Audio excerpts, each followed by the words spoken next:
Yeah, right there is where I lost my drone.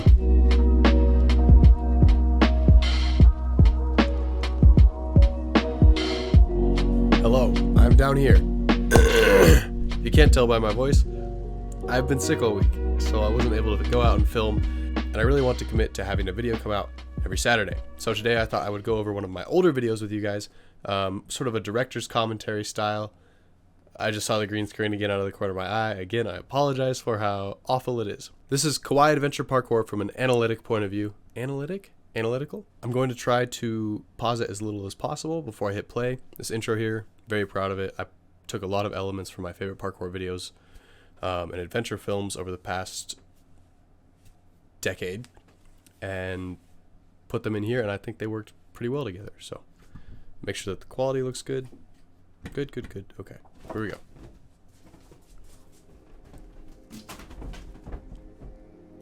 This is Queen's Pond. It was absolutely beautiful. Just an incredible place to snorkel. The text blending in with the waves is something I really wanted to do to kind of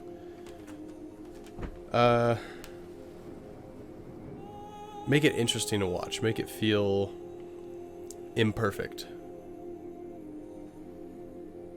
I really like that aspect of it. And the pacing in this video, I put so much thought into the pacing. Things going from fast to medium pace to slow. I was gonna throw this shot away, but I decided to keep it. And it's actually one of my favorite shots, the movement in the leaves. Go back and watch that again. So yeah, I love this shot. The movement in these leaves, and then just the way that the audio transitions into this little bit of movement, this sort of mystery, like, ooh, what's gonna happen next type sequence here. I was very, very happy with the way that the audio cues and everything turned out here. Here it comes, ready?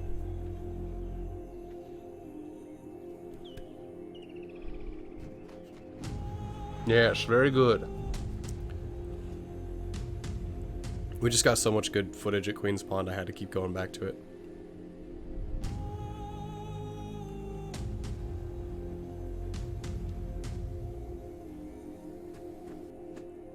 It's crazy sleeping underneath those cliffs. Crazy. The trees there were incredible. Honestly, that was the best thing to do parkour on, was the trees. Building tension there. This spot was really cool, but the water was super creepy. I think some locals or somebody, they were putting animal skulls, and there's like 4 or 5 different species of animals on the island, that's it. But there's a ton of animal skulls in the river, around this river, so it's kind of creepy. In this shot, I'll pause it real quick. You can see I've actually got the drone controller in my hand, so it's supposed to look like we're out in the forest. So that kind of takes away from it, but honestly, you can't really see it. And yeah, I think in hindsight, I held this shot a little bit too long. But overall, it does lead up to a pretty cool sequence.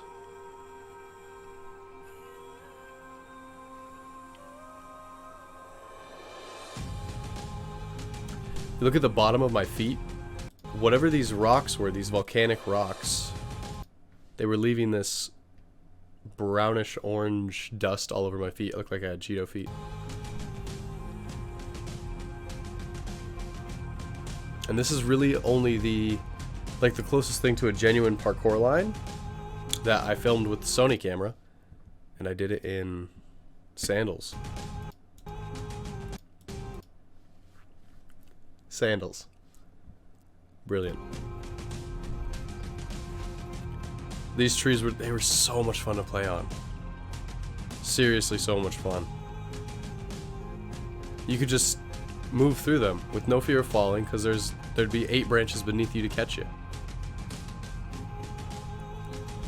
And for the difficulty of trying to find spots in Kawaii, I actually think we did a really good job.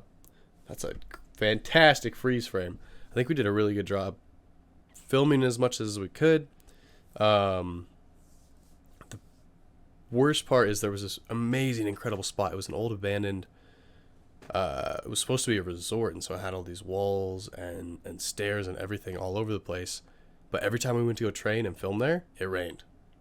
Every time. So it didn't end up happening. But yeah, transitions throughout here, super happy with them, especially the way that this one turns out.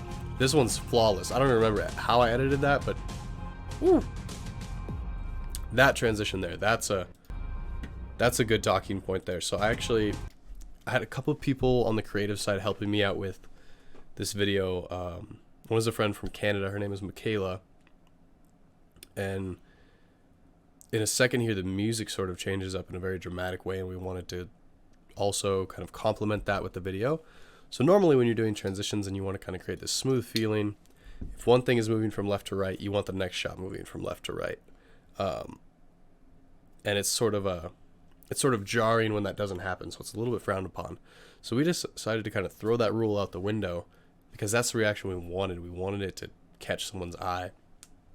So if you look here, the way that this tree wipes is opposite the way that the shot is panning, and so these two trees kind of open up like a curtain, right when the music does a very similar change. It was just really fun having like a group of people to sit down and talk about that with. I know Becca was someone who also helped me kind of look at that and figure out the best way to execute that. So I think it turned out really nice. It also leads into a new part of the video as well.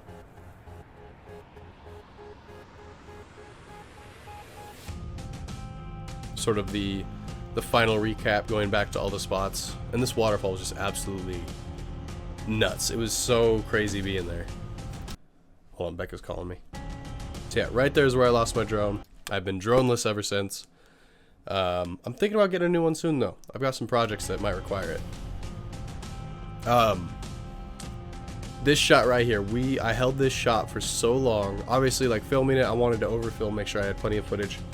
But I remember Michaela and I talking about, should I hold this shot super long? Should I cut it short? And she said, hold it as long as you can. Like, and I'm really glad she encouraged me to do so, because it is really just a mesmerizing shot, especially with the music going on. This bird flying by is just absolutely beautiful. Like, even right here, it's still enjoyable to watch.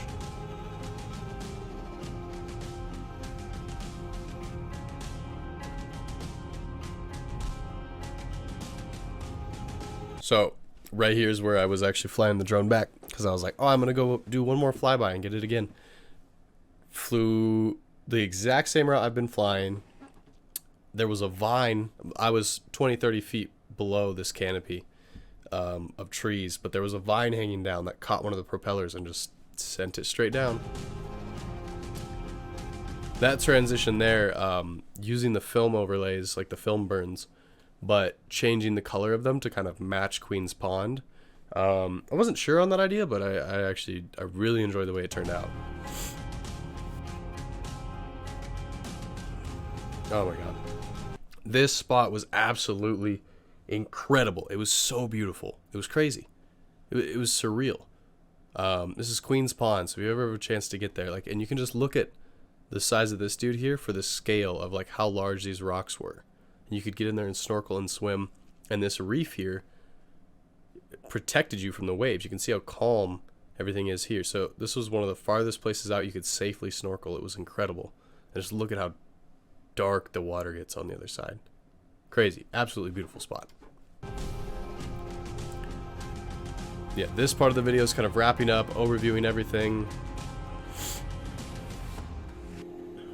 Every time Becca sees this shot, she's like, "Oh, you should send this entire video to Nemo, because they would 100% pay you for it." And that'd be a pretty long ad leading up to a Nemo tent, but I'm glad that she enjoys that much. Man, getting a permit for this camping spot was pretty gnarly. We barely had any service on the island, and there's not a lot of spots. That was one thing we wanted to do. We wanted to beach camp. There's not a lot of spots to camp, and so we had to get this permit. It was like $80. We had to get it off like this really sketchy Wi-Fi, and we barely got it. I took a screenshot, got off the Wi-Fi as fast as I could, and we didn't know what to do from there, so we just went to the beach. There was no rules on the permit at the beach, and we just kind of winged it, and yeah, everything turned out great.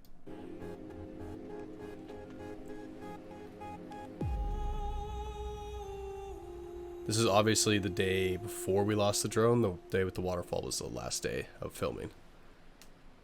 Yeah, so this is currently resting on my like page that I use for clients and like sort of building my portfolio. But I think I'll upload it by itself here as well, so that, you know, the people enjoying the parkour content can see it as well, since it is mostly parkour related. I know this is a little bit of a different video than normal, especially with the pretty bad green screen. As soon as I'm feeling better, we'll be back to the normally scheduled every Saturday videos. So yes, so again, videos every Saturday on Nomad Jumps. Like this video, drop a comment, your favorite part of this video. If you'd like to see more analytical sort of breakdowns, I have plenty of videos to do so on the DTE channel, on my own personal channels, and just let me know. And don't forget to subscribe. Very important to Nomad Jumps.